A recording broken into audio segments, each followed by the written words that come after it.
बिस्मिल्लाहिर्रहमानिर्रहीम। अस्सलाम वालेकुम नाज़रीन, आप यूट्यूब चैनल देख रहे हैं। मैं इमरान खान हूँ। सबसे पहले तो इमरान खान साहब का बाज़ाब्ता स्टेटमेंट आ गया उनके अपने ट्विटर अकाउंट पे। जो स्टेटमेंट है पहले मैं आपके सामने रखता हूँ, फिर बहुत सारी खबरें आज आपको देने के लिए। नंबर एक, इमरान खान साहब ने सबसे पहले जो उनके ट्विटर अकाउंट पर उनकी टीम ने लिखा वो उनके स्टेटमेंट का सबसे मजबूत हिस्सा था। उन्होंने लिखा कि जद्दोजहद इबादत है और हकीकी आज़ादी की जद्दोजहद के लिए मैं शहादत के लिए भी तैयार हूँ।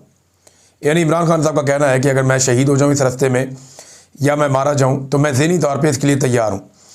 इस वक्त पाकिस्तान सिर्फ आसिम लॉ पर चल रहा है, जहाँ सिर्फ लिखे लिखाए फ़ैसले पढ़कर सुनाए जा रहे हैं। पिछले 3 साल के बेबुनियाद फ़ैसलों और सज़ाओं की तरह तोशाखाना 2 का फ़ैसला भी मेरे लिए कोई नई बात नहीं है। ये फ़ैसला भी जज ने बग़ैर किसी सबूत और कानूनी तकाज़े पूरे किए बग़ैर ही जल्दबाजी में सुना दिया। हमें या हमारे वकला तक को नहीं सुना गया। मुझे और मेरी अहलिया को मुसलसल कैद तन्हाई में रखकर ज़हनी अजियत का निशाना बनाया जा रहा है। हमारी किताबों, टीवी और मुलाकात सब पर पाबंदी है। जेल में हर कैदी टीवी देख सकता है, लेकिन मुझ पर और बुशरा बीबी पर टीवी देखने तक की पाबंदी लगा दी गई है। मेरे ख़ानदान की जानिब से जो किताबें भेजी जाती हैं वो जेल हुकाम की तरफ से रोक ली जाती हैं। हमें कई हफ्ते मुसलसल कैद तन्हाई में रखा जाता है। ये गैर इंसानी सलूक है, लेकिन ये सब जुल्म और बर्बरियत मुझे मेरे अज़म से पीछे नहीं हटा सकता। हमारी रवायात नहीं कि औरतों और बच्चों पर जुल्म किया जाए। हमारे दीन में तो दौरान जंग भी ख़वातीन को बख्श दिया जाता है, मगर यहाँ महज सियासी इख्तलाफात पर ख़वातीन पर जुल्म ढाए जा रहे हैं।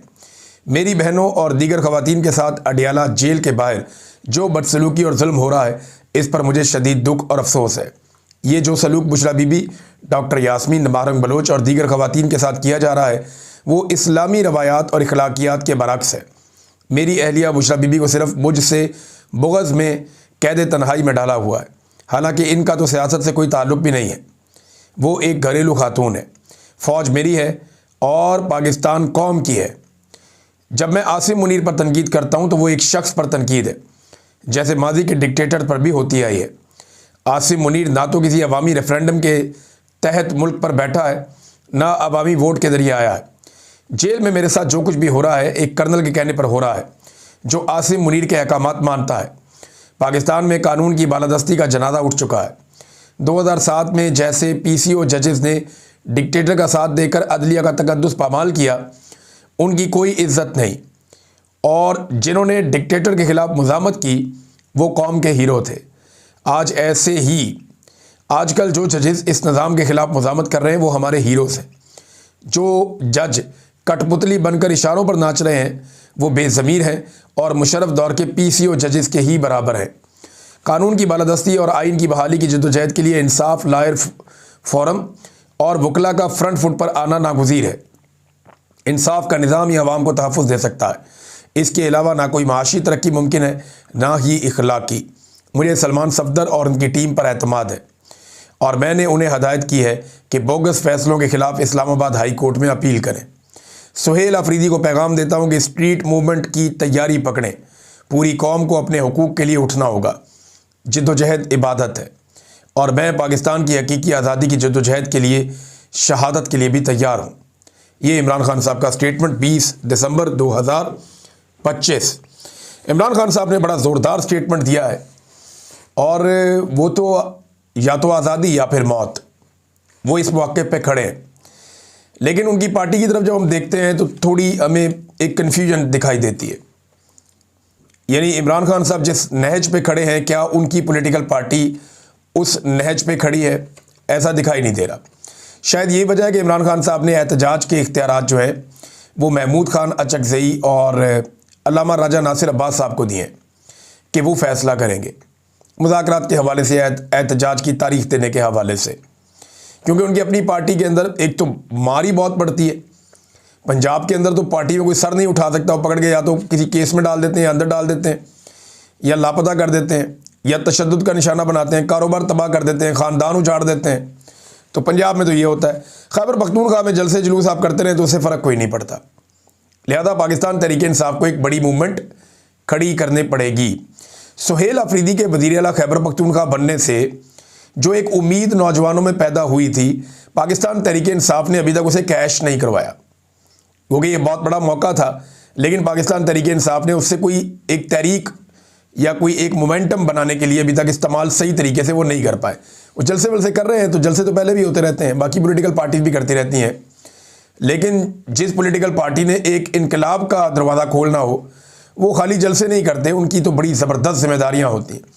उन्हें हर गली में, हर मोहल्ले में, हर इलाके में, हर गांव में, करिया करिया हर जगह जाकर उन्हें अपना पैगाम ना सिर्फ पहुंचाना होता है बल्कि ज़ोरदार तरीके से लिए उसके साथ साथ लोगों को मुनज़्ज़म करना होता है। ज़ोरदार तरीके से एक बड़ी पुरअमन फोर्स कायम करनी होती है जो ना सिर्फ लोगों की राय को बदले बल्कि जब वक्त आए तो फिर सारे के सारे बाहर निकले तो पूरे पाकिस्तान के हालात तब्दील हो जाएं। तो वो तो नहीं हुआ, लेकिन इमरान खान साहब की फैमिली जो है वो लगातार बैन अवी मीडिया को इंटरव्यूज़ दे रही है। इसमें अलीमा खानम ने एक और इंटरव्यू दिया अल जज़ीरा को, और ये आवाज़ उठा रहे हैं हर फोरम के ऊपर, हर जगह इस्तेमाल कर रहे हैं। इमरान खान साहब के बच्चे हों, इमरान खान साहब की बहनें हों, ये लोग भरपूर आवाज़ उठा रहे हैं और कोई है ही नहीं इमरान खान का या उनकी पॉलिटिकल पार्टी जो है उसमें जो लोग पाकिस्तान से बाहर मौजूद हैं वो भी उतना काम नहीं कर पा रहे। एक बड़ी डिवाइड पैदा हो गई थी ओवरसीज़ पाकिस्तानियों में, लेकिन अब ये कोशिश की जा रही है पाकिस्तान तहरीक इंसाफ के लोगों की जानिब से कि जो ओवरसीज़ पाकिस्तानियों के मुख्तलिफ धड़े हैं उन्हें इकट्ठा करके एक मरतबा फिर एस्टेब्लिशमेंट से इमरान खान साहब की जान छुड़ाने के लिए मिलकर कोशिश की जाए। देखिए, आपस में लड़ना तो बड़ा आसान होता है, तो एस्टेब्लिशमेंट के साथ अगर फड्डा है तो फिर आपको खुलकर आना पड़ेगा। इमरान खान साहब के बेटों का जो इंटरव्यू हुआ ना मेहदी हसन के साथ, उसने एक वाकया भी सुनाया। मेहदी हसन बड़े अच्छे जर्नलिस्ट हैं, उन्होंने कहा जी मैं टैक्सी में बैठा तो पाकिस्तानी ड्राइवर था। नॉर्मली यहाँ पे यूके में आप टैक्सी इस्तेमाल करते हैं तो अक्सर आपको पाकिस्तानी ड्राइवर ही आपको मिल जाते हैं, कोई इंडियन भी मिल जाते हैं लेकिन ज़्यादातर आपको पाकिस्तानी ड्राइवर्स मिलते हैं। तो वो जो पाकिस्तानी ड्राइवर था कहता है जी वो मैंने जब उससे बात की तो वो इमरान खान का तस्करा करते हुए वो रो पड़ा। उसने कहा जी मैं इमरान खान के लिए जान भी दे सकता हूँ। ये इमरान खान साहब के बेटों को उसने बताया। इन्होंने कहा मैं लंदन में टैक्सी में बैठा तो टैक्सी ड्राइवर पाकिस्तानी था, मैंने पूछा कि तुम इमरान खान के बारे में क्या जानते हो। उसने कहा सर मैं इमरान खान की खातिर अपनी जान दे सकता हूँ। ये कहते हुए वो रो पड़ा। ये मेहदी हसन ने बताया देखें यहाँ बेशुमार पाकिस्तानी ऐसे ही हैं, ना सिर्फ यूरोप में, पूरे में, बरतानिया में, आयरलैंड में, जापान में, मैं जिन ममालिक में गया, इवन आज़रबाईजान में, जॉर्जिया में, जहाँ जहाँ मैं गया जो पाकिस्तानी वहाँ पे जो भी मुझे कोई मिला, हत्ता कि जो वहाँ के रहने वाले लोग हैं उन ममालिक के जो लोग हैं वो भी इमरान खान को बड़ी इज्जत की नज़र से देखते हैं और उन्हें एक बात समझ नहीं आती कि इमरान खान जेल में क्यों है। तो पाकिस्तानी ख़ास तौर पे जो ओवरसीज़ हैं वो तो इमरान खान साहब से बहुत ज़्यादा प्यार करते हैं, बहुत ज़्यादा, बेइंतहा। अब जनाब मैंने आपसे जैसे कहा कि पाकिस्तान तहरीक इंसाफ ने यह फ़ैसला किया है कि जो ओवरसीज़ पाकिस्तानी हैं जितने उन्हें इकट्ठा किया जाए, दोबारा कोई इख्तलाफ है तो उसको दूर किया जाए। तो 23 दिसंबर को पाकिस्तानी सफारत खानों के सामने यूरोप में, बरतानिया में धरने दिए जाएंगे। 23 दिसंबर को क्यों दिए जाएंगे? क्योंकि मंगल का दिन है। इमरान खान साहब की बहनें अपने भाई से मिलने के लिए अडियाला जेल के बाहर पहुंचेंगी। तो इस मौका पर मुलाकात अगर ना करवाई गई तो ये प्रेशर डालने के लिए पाकिस्तान की जितनी भी एम्बेसीज बैरून मुल्क हैं उन तमाम एम्बेसीज के बाहर बाकायदा जो है वो पाकिस्तान तहरीक इंसाफ के लोग या ओवरसीज़ पाकिस्तानी धरने देकर बैठेंगे, जैसा कि वो अडियाला जेल के बाहर वहाँ धरने देकर बैठते हैं। तो ये एक प्रेशर डालने का सिलसिला है ताकि पूरी दुनिया को पता चले कि पाकिस्तान में हो क्या रहा है। इमरान खान साहब ने जब हुक्म दिया तो उसके बाद सुहेल अफरीदी साहब निकले और उन्होंने इस्लामाबाद में ही शहरियों से मुलाकातें शुरू कर दी। ये अब सुहेल अफरीदी साहब का अकेले का काम नहीं है, अब ये पूरी पॉलिटिकल पार्टी में नौजवानों को इकट्ठे होना पड़ेगा। जैसे बांग्लादेश में नौजवानों ने जिम्मेदारी ली थी, ऐसे पाकिस्तान में नौजवानों को जिम्मेदारी लेनी पड़ेगी। ये ओहदों शोदों को भूल कर, बड़ी बड़ी पोजीशंस को भूल कर, वजारतों और मुशारतों को भूल कर नौजवानों को अपने अपने गली मोहल्ले, अपने हलके में, अपने इलाके में, अपने गांव में हर तरफ ये पैगाम लेकर जाना पड़ेगा और पूरी एक मूवमेंट बनानी पड़ेगी। ये सर्दियों के 1-1.5 महीना इनके पास है, यानी दिसंबर के अभी 10 दिन बाकी हैं, इसके बाद जनवरी और फरवरी के 10-15 दिन बाकी हैं, उसके बाद ही कोई तहरीक चलेगी तो चलेगी। क्योंकि एक बात आप याद रखिएगा कि मौसम बहार की आमद तक इतनी सर्दी के अंदर नॉर्मली तहरीकें पाकिस्तान में नहीं चलती, लिहाजा ये वो टाइम है जब तहरीक का मोमेंटम बनाया जा सकता है।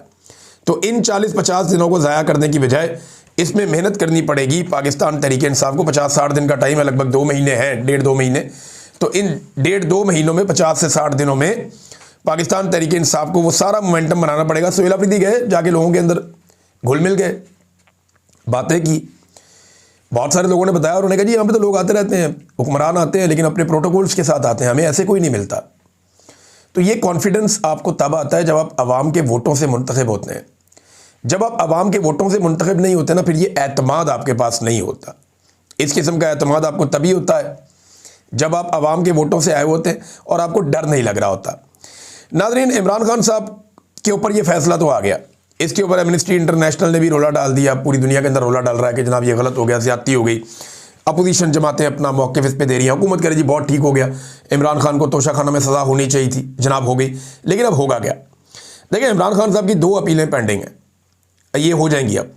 एक तो इमरान खान साहब की अपील जो है वो अलकादर यूनिवर्सिटी वाले केस में वो पेंडिंग है, उसमें इमरान खान साहब को लगभग 1 साल होने वाला है और इस्लामाबाद हाई कोर्ट उनकी अपील ही नहीं लगा रहा, सुन ही नहीं रहे उन्हें, तो साल तो उन्होंने निकाल दिया।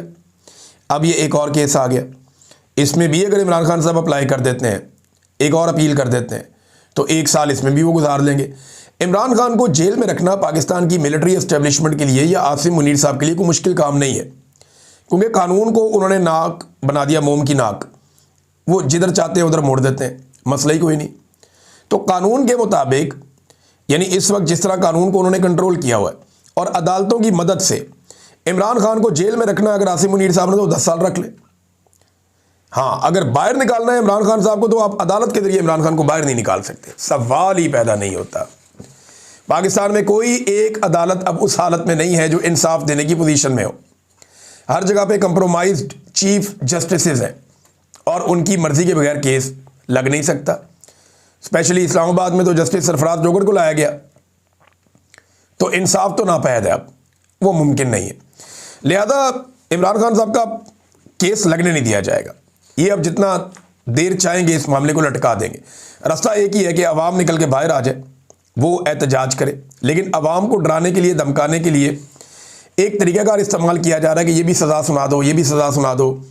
यानी अब परसों हमने देखा कि पाकिस्तान तहरीक इंसाफ के रहनुमाओं को 10-10 साल सज़ा सुनाई 9 मई में, कल फिर सुना दी, अभी एक आधे दिन में और सज़ाएँ आ जाएंगी। इमरान खान साहब को भी 17 साल सज़ा सुना दी।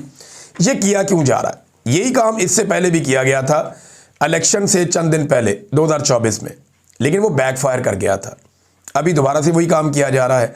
ये काम बार बार इसलिए किया जाता है कि लोग मायूस होना सीख लें। ये जो मायूसी है ना, ये मुसलमानों में होती नहीं है, लेकिन अगर आप लगातार लोगों को डिप्रेशन में डालते रहें, लगातार लोगों को आप ऐसी चीज़ें करते रहें, तो एक वक्त आता है कि लोग आहिस्ता आहिस्ता मायूस होना सीख लेते हैं।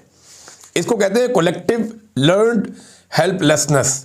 ये बाकायदा इसकी एक टर्मिनोलॉजी है। जो लोग साइकोलॉजी पढ़ते हैं उन्हें पता है कि लर्न्ड हेल्पलेसनेस क्या होती है। यानी आप ये सीख लेते हैं कि मैं हेल्पलेस हूँ, आप ये सीख लेते हैं कि नहीं कुछ नहीं हो सकता। ये अवाम को इस सतह पे लेकर जा रहे हैं कि कलेक्टिवली सारी अवाम ये सोचना शुरू हो जाए, उन्हें नहीं, इस मुल्क का कुछ नहीं हो सकता, और यार जैसे दिल करेगा फौज वैसे ही चलाएगी, और जैसे दिल करेगा मिलिट्री एस्टेब्लिश, जो आर्मी चीफ ने कहना है वही होना, और जो अमेरिका से हुक्म आना है वही आना। इन्होंने इसी तरीके से पिछले डिक्टेटर्स ने मिलकर इस मुल्क को चलाया। इमरान खान वो पहला आदमी जिसने अवाम को उम्मीद दे दी, अवाम को इतनी ज़्यादा उम्मीद दे दी कि अब अवाम को ये लगता है कि ये कुछ नहीं कर सकते, हम इनसे अपना मुल्क छीन लेंगे। लेकिन दोबारा से सारा निज़ाम मिलकर मायूसी फैलाने की कोशिश कर रहा है ताकि लोग अपने आप को हेल्पलेस महसूस करें कि वो बेचारे हैं, वो कुछ नहीं कर सकते, उनके पास कोई चारा नहीं है। तो इसलिए अब इस किस्म के टैक्टिक्स किए जा रहे हैं। क्या इनका फ़ायदा होगा या इस मरतबा फिर ये बैकफायर करेंगे, ये तो डिपेंड करता है कि इसका नतीजा क्या निकलता है। कौमी कॉन्फ्रेंस के अंदर बहुत सारी तकारीर हुई, आज के दिन में जारी रहेगी। जब ये फाइनल हो जाएगी तो हम आपको बताएंगे कि इसका नतीजा क्या निकला। लेकिन वहाँ पे एक ब्रिगेडियर जनाब महमूद साहब वहाँ पे मौजूद थे। 97 ईयर्स उनकी एज है, और मैंने पहले भी आपको इनके बारे में तारुफ करवाया था। उन्होंने कहा जिस किस्म का DGISPR हमारी मुसल्लह फ़ौज पर मुसल्लत किया गया है वो शर्मनाक है। ये ठगों की हुकूमत है जिसके पीछे ताकत का बेदरेग इस्तेमाल करने वाला शख्स फील्ड मार्शल आसिम मुनीर है। पाकिस्तान की मुसल्लह अफवाज ने हमेशा भारत की जारियत का भरपूर जवाब दिया, मगर हालिया कार्रवाई में मुकम्मल तौर पर एयरफोर्स ने भारत के खिलाफ कार्रवाई की। इसके बावजूद सारा क्रेडिट आसिम मुनीर को दे दिया गया और उसे फील्ड मार्शल बना दिया गया। आसिम मुनीर ने इस एजाज़ को अपने मफाद के लिए इस्तेमाल करते हुए ख़ुद को इस हद तक मजबूत कर लिया कि आज अमलन पाकिस्तान में आसिम मुनीर की हुकूमत है। वो जो चाहता है वही करता है। ये जनाब ब्रिगेडियर महमूद साहब फरमा रहे हैं। और आहिस्ता आहिस्ता लोग अब ना सिर्फ पहचान रहे हैं बल्कि बोलना भी शुरू हो गए हैं। और एक चीज़ आप समझ लीजिए कि ये सिस्टम कहीं जाने के मूड में नहीं है, इसे भेजना ही पड़ेगा। अगर कोई अवामी तहरीक पूरे पाकिस्तान के लैंडस्केप पे चल जाती है, गलियों मोहल्लों में लोग निकल आते हैं, लोग निकल के सड़कों में बैठ जाते हैं और लोग कहते हैं हम घर नहीं जाते, निज़ाम नहीं चलेगा जब तक इमरान खान बाहर नहीं आएगा और जब तक पाकिस्तान में अवाम का मैंडेट तस्लीम नहीं किया जाएगा और ये 2 नंबर हुकूमत घर नहीं भेजी जाएगी। तो ये सिस्टम तो कहीं जाने के मूड में नहीं है। इसका आप अंदाज़ा यहाँ से कर लेना जो जस्टिस जहांगीरी के साथ किया गया, यानी हद ही कर दी वहाँ पे। तो ना कोई कानून है इस मुल्क में, एक तरीक़ाकार होता है सुप्रीम जुडिशल काउंसिल का, उसको बाईपास कर दिया। वो बता रहे हैं कि जनाब ये जज साहब मुझे बुला के मेरे पे दबाव डालते रहे, वही जज साहब उनके खिलाफ सजा दे रहे हैं कि जनाब हटाओ इनको।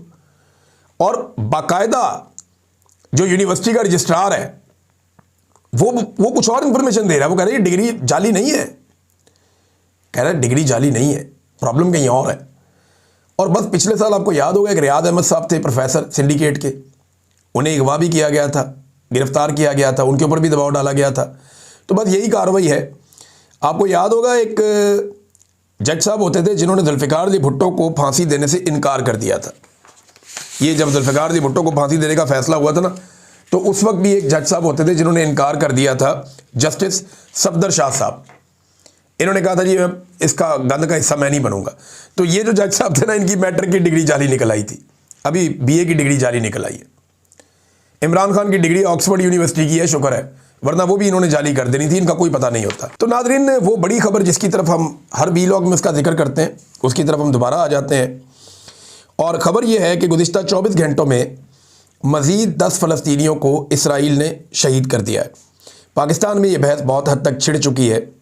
वो मौलवी जो थोड़े दिन पहले तक फील्ड मार्शल और वज़ीर आज़म के सामने खुशामद कर रहे थे, अब वही मौलवी जो है वो अजीबोगरीब कशमकश में, वो स्टेटमेंट देते हैं कि हमारी फ़ौज जाएगी नहीं जाएगी, हम क्या करने जाएंगे गज़ा।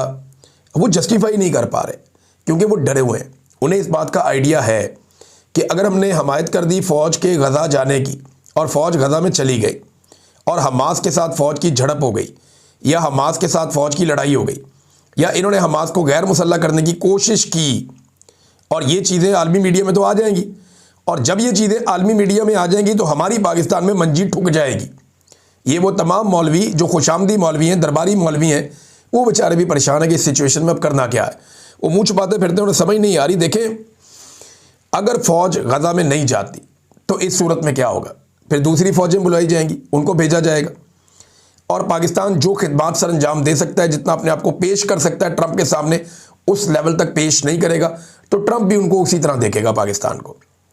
लेकिन अगर ये फ़ौज भेजते हैं तो ट्रंप का आशीर्वाद इनके सर पे रहेगा। लेकिन फ़ौज वहाँ जाती है तो फिर क्या होगा, ये बहुत इंपॉर्टेंट है। देखिए ना, फ़ौज वहाँ पे सिर्फ सैर सपाटे के लिए तो नहीं जा रही, ना ही फलाई कामों के लिए जा रही है कि जाके अस्पताल में संभाल ले लोगों को, ना ही वो लोगों की रेस्क्यू करने के लिए जा रही है।